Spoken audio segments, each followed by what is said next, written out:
Welcome back to my channel. This is Living to Learn. Thanks so much for taking the time out of your day, out of your life to watch today's video. I just want to say a couple of things before I get into the new series that we're going to be starting over the next couple of weeks.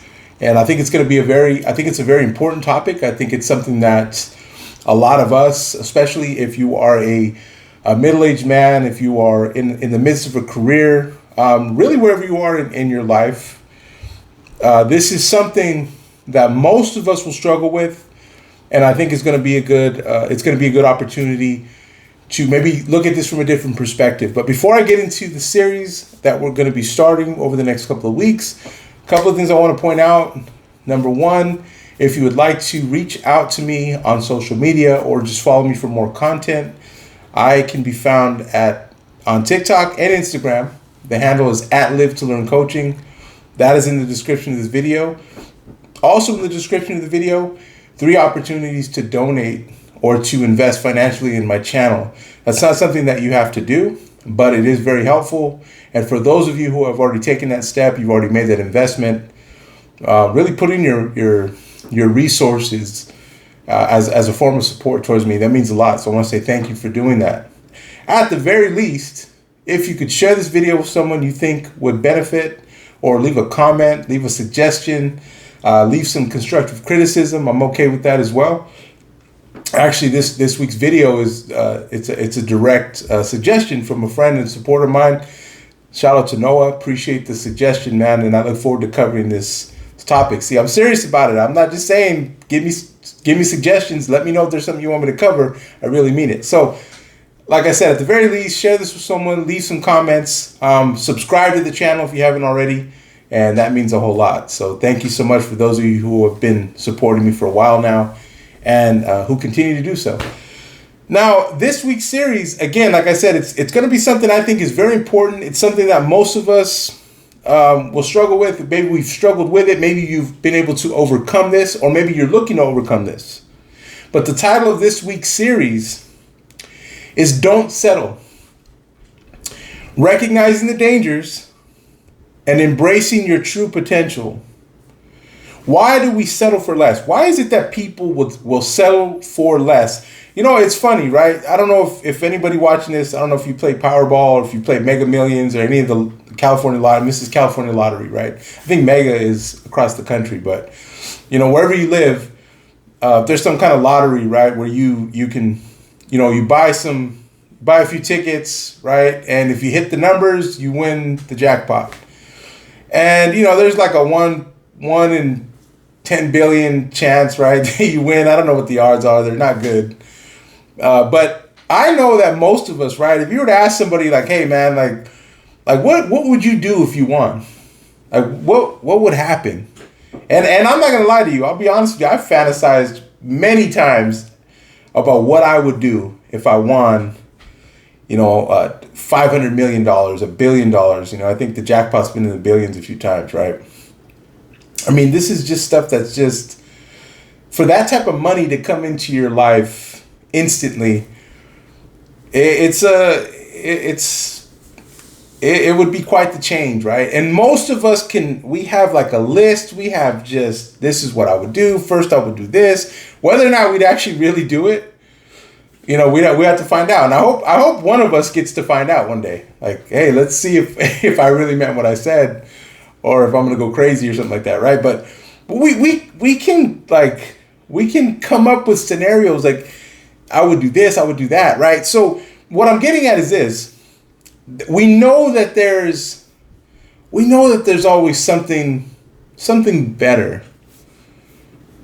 Right? And this has nothing to do with gratitude. This has nothing to do with being appreciative or grateful for what you do have in your life and where we're at. I think that's very important.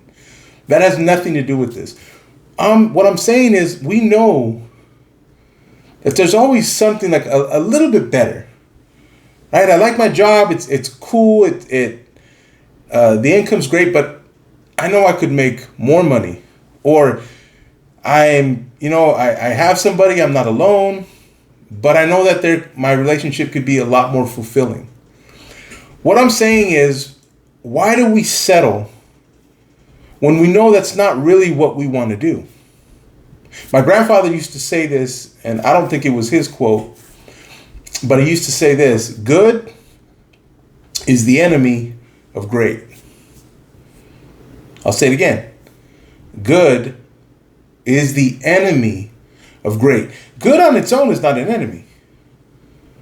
The word good, to describe something as good, is a positive. It's a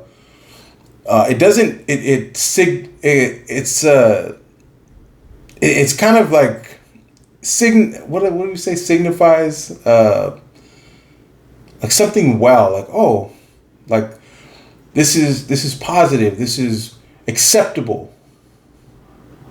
And there's nothing wrong with good. Good is good until great makes an appearance.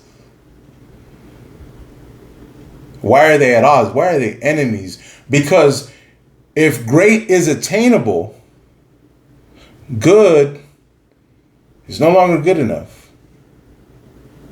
And I think most of us, again, when our guard is down, right? Talking about winning the lottery, right? I mean, it's so far out there. Yeah, let's fantasize. Let's talk about it. Yeah, I'd buy this. I'd get this. Guard is down. We have no problem. But most of us, when we start to get serious about achieving something beyond where we're at, all of a sudden, a lot of different things come up. And I'm always curious, like, why, not always, but I'm curious, why are we settling for less when we know we could do more? We know there's more out there for us. And I think it comes down to a couple of things. I think one of the main reasons is a lack of confidence in ourselves and our ability, our skills, whatever that might be, wherever that stems from. I think another one is comfort, routine.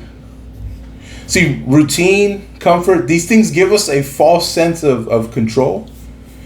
They give us a sense that we're able to remove all risks. And I don't know if you know that that's impossible. It's impossible to remove all risk. Risk is risk. This is life. Things happen. Things will happen. They have happened.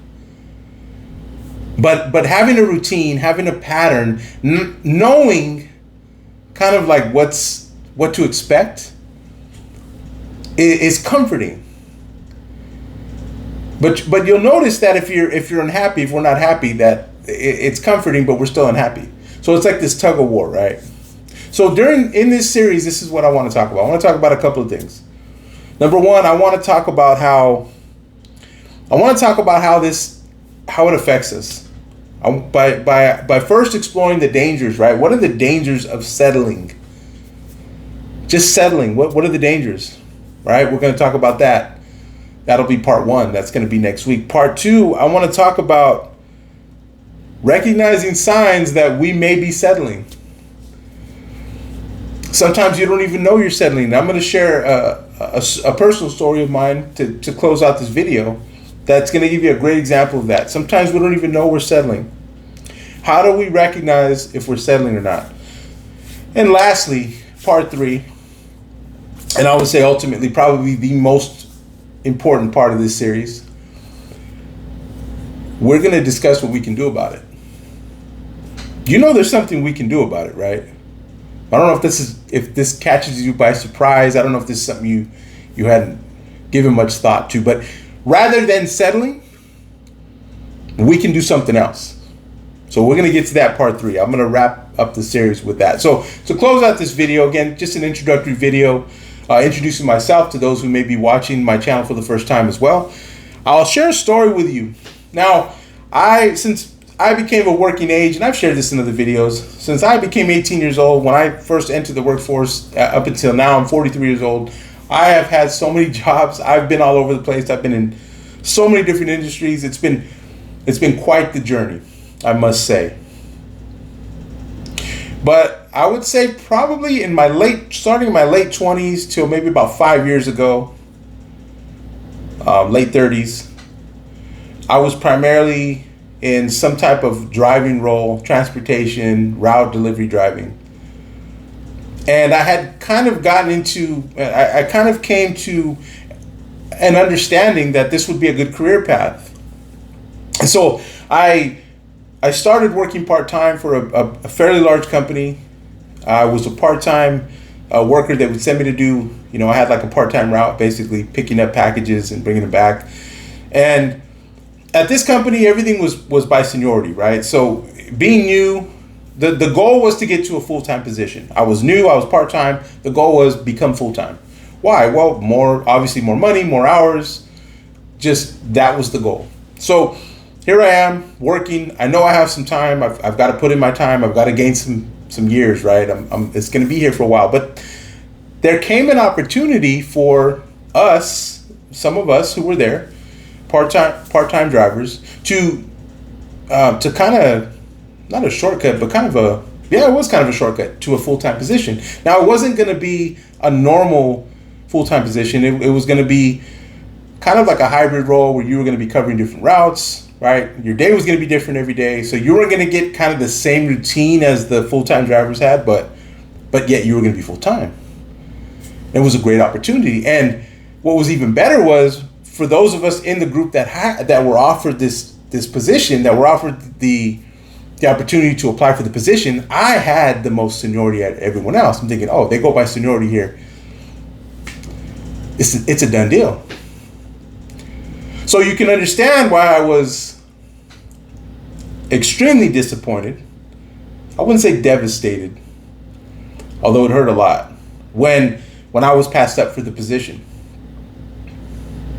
And I learned a lot of things that day. I learned that companies, employers, people in general, it reeked of favoritism, right? But people in general, when they want something, they'll move pieces around. They'll figure out ways to get what they want. And I was passed over. I was cheated out of what should have been rightfully mine. And I was understandably upset. And I don't blame myself for being upset. I wouldn't blame you for being upset for something like that. That's wrong. But you know what they say about hindsight, right? It's 2020.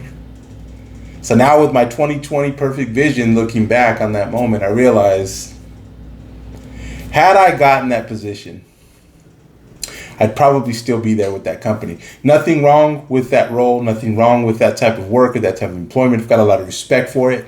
It's not easy. And you can make a good amount of money, but that wasn't me. That wasn't me. And that would have been about it. And I would have found myself looking for opportunities to grow, and there would have been none. So looking back at it now, I'm glad it happened. Because I didn't even realize I was settling. But that's exactly what a full-time position at that place would have been for myself. It would have been settling. And you know what? Life's too short to settle, guys. It just is. Especially when you're around my age. I'm 43 years old. I'm not at the twilight, early afternoon maybe in my life, and I'm speaking figuratively, obviously, but I can start to see that sun inching down, knowing that one day it will be sunset. So there's just no time for settling. And I hope that this series will encourage you to resist that urge. Resist that urge to settle, because we don't have to, and we shouldn't. And we should remember this. Like my grandfather used to say, good is the enemy of great. Thanks for watching. Have a great day.